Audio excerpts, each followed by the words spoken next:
हिमाचल में अफीम की खेती की लीगलाइजेशन को लेकर अब जिला के किसान भी सरकार से मांग करने लगे हैं। किसानों का कहना है कि जहां भांग की खेती की लीगलाइजेशन की बात होती है, वहीं अफीम की खेती को भी सरकार बढ़ावा दे ताकि किसानों की आय में वृद्धि हो।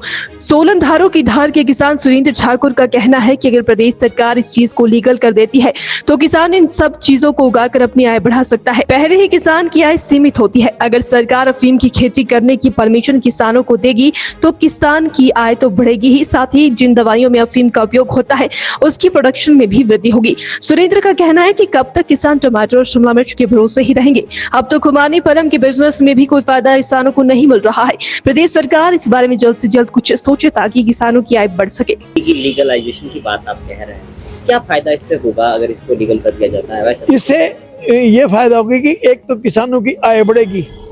यहाँ जितना भी हमारा सराउंडिंग एरिया है, एक टमाटर ही हमारे पास फसल है, प्लम भी बहुत पुराने हो चुके हैं, खुरमानी का भी कोई इतना बिजनेस लोगों के पास नहीं है। ये तो बड़ी मुश्किल से जो यहाँ का किसान है बड़ी अपनी जीविका है बड़ी मुश्किल चला रहा है। और ये जैसे ये आपका जो नशे हैं, ये चिट्टे से नशे हैं वो भी बंद हो जाएंगे।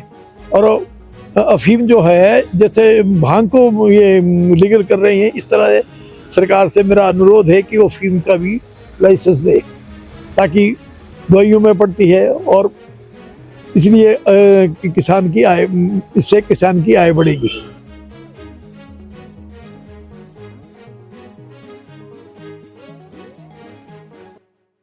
हिमाचल में अफीम की खेती की लीगलाइजेशन को लेकर अब जिला के किसान भी सरकार से मांग करने लगे हैं। किसानों का कहना है कि जहां भांग की खेती की लीगलाइजेशन की बात होती है, वहीं अफीम की खेती को भी सरकार बढ़ावा दे ताकि किसानों की आय में वृद्धि हो। सोलन धारों की धार के किसान सुरेंद्र ठाकुर का कहना है कि अगर प्रदेश सरकार इस चीज को लीगल कर देती है तो किसान इन सब चीजों को उगाकर अपनी आय बढ़ा सकता है। पहले ही किसान की आय सीमित होती है, अगर सरकार अफीम की खेती करने की परमिशन किसानों को देगी तो किसान की आय तो बढ़ेगी, साथ ही जिन दवाइयों में अफीम का उपयोग होता है उसकी प्रोडक्शन में भी वृद्धि होगी। सुरेंद्र का कहना है कि कब तक किसान टमाटर और शिमला मिर्च के भरोसे ही रहेंगे। अब तो खुमानी पलम के बिजनेस में भी कोई फायदा किसानों को नहीं मिल रहा है। प्रदेश सरकार इस बारे में जल्द से जल्द कुछ सोचे ताकि किसानों की आय बढ़ सके। लीगलाइजेशन की बात आप कह रहे हैं, क्या फायदा इससे होगा अगर इसको लीगल कर दिया जाता है? वैसे इससे ये फायदा होगा कि एक तो किसानों की आय बढ़ेगी। यहाँ जितना भी हमारा सराउंडिंग एरिया है, एक टमाटर ही हमारे पास फसल है, प्लम भी बहुत पुराने हो चुके हैं, खुरमानी का भी कोई इतना बिजनेस लोगों के पास नहीं है।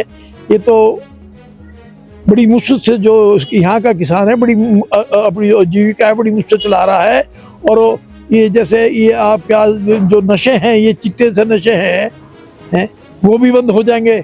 और अफीम जो है जैसे भांग को ये लीगल कर रही हैं, इस तरह सरकार से मेरा अनुरोध है कि वो अफीम का भी लाइसेंस दे ताकि दवाइयों में पड़ती है और इसलिए किसान की आय, इससे किसान की आय बढ़ेगी।